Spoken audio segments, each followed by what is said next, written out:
जी नाज़रीन, हाणे ज़िक्र कयूं त ग़ुलामुल्लाह वेझो क़दीमी ॻोठ विकियो मंछरो जे रहवासियुनि छह साड़को ढंढ ते बासरनि पारां कब्ज़े जी कोशिश ख़िलाफ़ एहतिजाजी मुज़ाहिरो कयो। उन हवाले से वीडियो लिंक ते मौजूद है शहजाद मल्ला।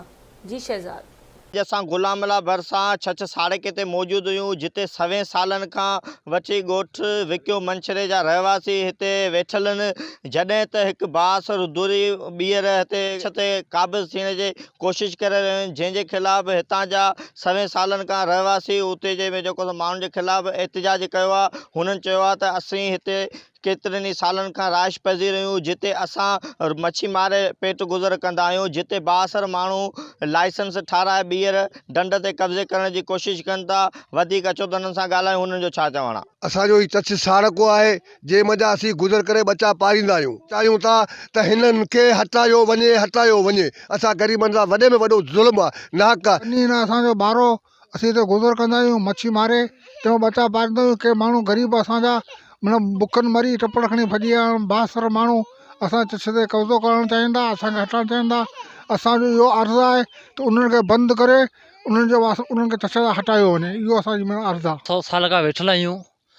अॼु हिन वक़्तु जेतिरा बि माण्हू आहिनि, जिथां बि अचनि था, उहे असां ग़रीबनि खे चवनि था त हीअ गुज़र लेसन ठाराए उन जा पंहिंजा मज़ूर आणे वठी कब्ज़ो करे। असीं 100 साल खां वठी आहियूं। असांजो गुज़र सफ़र हिते आहे। असांजा बच्चा जेका आहिनि सिर्फ़ु असीं इन ते पालींदा आहियूं, इन ढंढ ते पालींदा। असांजो न ॿनी न ॿारो। ऐं उहे माण्हू असांखे अचनि था, चवनि था लेसन पंहिंजा मज़ूर वठी ठाराए उन जा लेसन अचनि था, कब्ज़ो कनि था।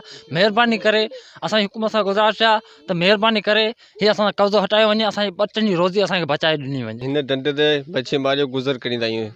सही आहे न, असीं ॿचा में न को ॿनी न को ॿारो, असांखे कुझु बि कोन्हे। असांजो जेको कुझु आहे सभु इहा ढंढ आहे, जिते असीं मच्छी मारियो ॿचनि जो गुज़र कंदा आहियूं।